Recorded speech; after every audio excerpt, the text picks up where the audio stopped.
Las ruinas circulares, de Jorge Luis Borges. Nadie lo vio desembarcar en la unánime noche. Nadie vio la canoa de bambú sumiéndose en el fango sagrado. Pero a los pocos días nadie ignoraba que el hombre taciturno venía del sur y que su patria era una de las infinitas aldeas que están aguas arriba, en el flanco violento de la montaña, donde el idioma Send no está contaminado de griego y donde es infrecuente la lepra. Lo cierto es que el hombre gris besó el fango, repechó la ribera sin apartar, probablemente sin sentir, las cortaderas que le dilaceraban las carnes y se arrastró, mareado y ensangrentado, hasta el recinto circular que corona un tigre o un caballo de piedra que tuvo alguna vez el color del fuego y ahora el de la ceniza. Ese redondel en el templo que devoraron los incendios antiguos, que la selva palúdica ha profanado y cuyo dios no recibe honor de los hombres. El forastero se tendió sobre el pedestal, lo despertó el sol alto. Comprobó sin asombro que las heridas estaban cicatrizando, cerró los ojos pálidos y durmió, no por flaqueza de la carne sino por determinación de la voluntad. Sabía que ese templo era el lugar que requería su invisible propósito. Sabía que los arroles incesantes no habían logrado estrangular, río abajo, las ruinas de otro templo propicio, también de dioses incendiados y muertos. Sabía que su inmediata obligación era el sueño. Hacia la medianoche lo despertó el grito inconsolable de un pájaro. Rastros de piel descalzos, unos higos y un cántaro le advirtieron que los hombres de la región habían espiado con respeto su sueño y que solicitaban su amparo o temían su magia. Sintió el frío del miedo y buscó en la muralla dilapidada un nicho sepulcral y se tapó con hojas desconocidas. El propósito que lo guiaba no era imposible, aunque sí sobrenatural. Quería soñar un hombre, quería soñarlo con integridad minuciosa e imponerlo a la realidad. Ese proyecto mágico había agotado el espacio entero de su alma. Si alguien le hubiera preguntado su propio nombre o cualquier rasgo de su vida anterior, no habría acertado a responder. Le convenía el templo inhabitado y despedazado, porque era un mínimo del mundo visible. La cercanía de los leñadores también, porque estos se encargaban de subvenir a sus necesidades fugales. El arroz y las frutas de su tributo eran pago lo suficiente para su cuerpo, consagrado a la única tarea de dormir y soñar. Al principio los sueños eran caóticos. Poco después, fueron de naturaleza dialéctica. El forastero se soñó en el centro de un anfiteatro circular que era de algún modo el templo incendiado. Nubes de alumnos taciturnos fatigaban las gradas. Las caras de los últimos pendían a muchos siglos de distancia y a una altura estelar, pero eran del todo precisas. El hombre les dictaba lecciones de anatomía, de cosmografía, de magia. Los rostros se escuchaban con ansiedad y procuraban responder con entendimiento, como si adivinaran la importancia de aquel examen que redimiría a uno de ellos de su condición de vana apariencia y lo interpolaría en el mundo real. El hombre, en el sueño y en la vigilia, consideraba las respuestas de sus fantasmas, no se dejaba embaucar por los impostores, adivinaba en ciertas perplejidades una inteligencia creciente, buscaba un alma que mereciera participar en el universo. A las 10 o 9 de la noche comprendió con alguna amargura que nada podía esperar de aquellos alumnos que aceptaban con pasividad su doctrina, y sí de aquellos que arriesgaban, a veces, una contradicción razonable. Los primeros, aunque dignos de amor y de buen afecto, no podían ascender a individuos. Los últimos preexistían un poco más. Una tarde, ahora también las tardes eran tributarias del sueño. Ahora no velaba sino un par de horas en el amanecer. Licenció para siempre el vasto colegio ilusorio y se quedó con un solo alumno. Era un muchacho taciturno, cetrino, díscolo a veces, de rasgos afilados que repetían los de un soñador. No lo desconcertó por mucho tiempo la brusca eliminación de los condiscípulos. Su progreso, al cabo de unas pocas lecciones particulares, pudo maravillar al maestro. Sin embargo, la catástrofe sobrevino. El hombre, un día, emergió del sueño como un desierto viscoso. Miró la vana luz de la tarde que al pronto confundió con la aurora y comprendió que no había soñado. Toda esa noche y todo el día, la intolerable lucidez del insomnio se abatió contra él. Quiso explorar la selva, extenuarse. Apenas alcanzó entre la cicuta unas rachas de sueño débil, veteadas fugazmente de visiones de tipo rudimental, inservibles. Quiso congregar el colegio y apenas hubo articulado unas breves palabras de exhortación, ésta se deformó, se borró. En la casi perpetua vigilia, lágrimas de ira le quemaban los viejos ojos. Comprendió que el empeño de modelar la materia incoherente y vertiginosa de que se componen los sueños es el más arduo que puede acometer un varón. Aunque penetre todos los enigmas del orden superior y del inferior, mucho más arduo que tejer una cuerda de arena o que amonedar el viento sin cara. Comprendió que un fracaso inicial era inevitable. Juró olvidar la enorme alucinación que lo había desviado al principio y buscó otro método de trabajo. Antes de ejercitarlo, dedicó un mes a la reposición de las fuerzas que había malgastado el delirio. Abandonó toda premeditación de soñar y casi acto continuo logró dormir un trecho razonable del día.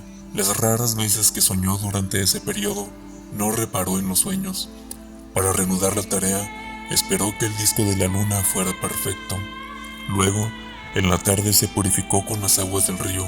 Adoró los dioses planetarios, pronunció las sílabas lícitas de un nombre poderoso y durmió. Casi inmediatamente soñó con un corazón que latía.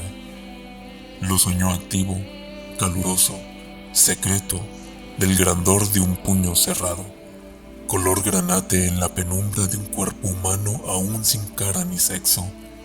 Con minucioso amor lo soñó durante 14 lúcidas noches. Cada noche lo percibía con mayor evidencia. No lo tocaba, se limitaba a atestiguarlo, a observarlo, tal vez a corregirlo con la mirada. Lo percibía, lo vivía desde muchas distancias y muchos ángulos. La noche 14ª rozó la arteria pulmonar con el índice y luego todo el corazón, desde afuera y adentro. El corazón lo satisfizo.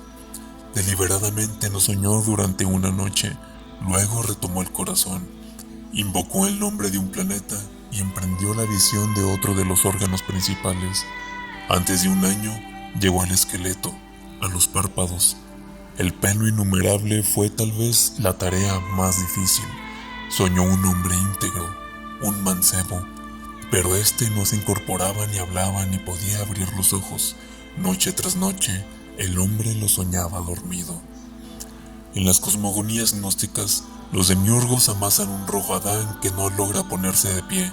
Tan inhábil y rudo y elemental como ese Adán de polvo, era el Adán de sueño que las noches del mago habían fabricado. Una noche, el hombre casi destruyó toda su obra, pero se arrepintió. Más le hubiera valido destruirla. Agotados todos los votos a los númenes de la tierra y del río, se arrojó a los pies de la efigie que tal vez era un tigre o tal vez un potro, e imploró un desconocido socorro. Ese crepúsculo soñó con la estatua. La soñó viva, trémula. No era un atroz bastardo de tigre o potro, sino a la vez esas dos criaturas vehementes y también un toro, una rosa, una tempestad.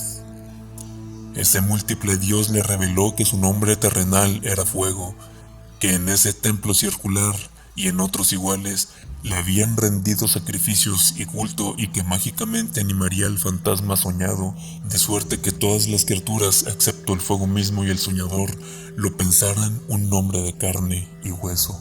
Le ordenó que una vez instruido en los ritos, lo enviaría al otro templo despedazado cuyas pirámides persisten bajo el agua, para que alguna voz lo glorificara en aquel edificio desierto. En el sueño del hombre que soñaba, el soñador se despertó.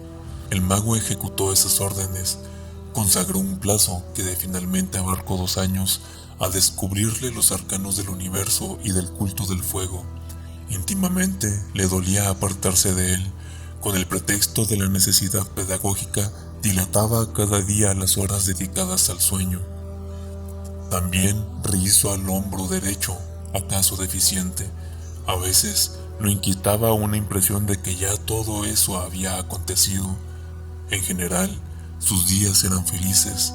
Al cerrar los ojos pensaba, ahora estaré con mi hijo, o más raramente, el hijo que he engendrado me espera, y no existiría si no voy.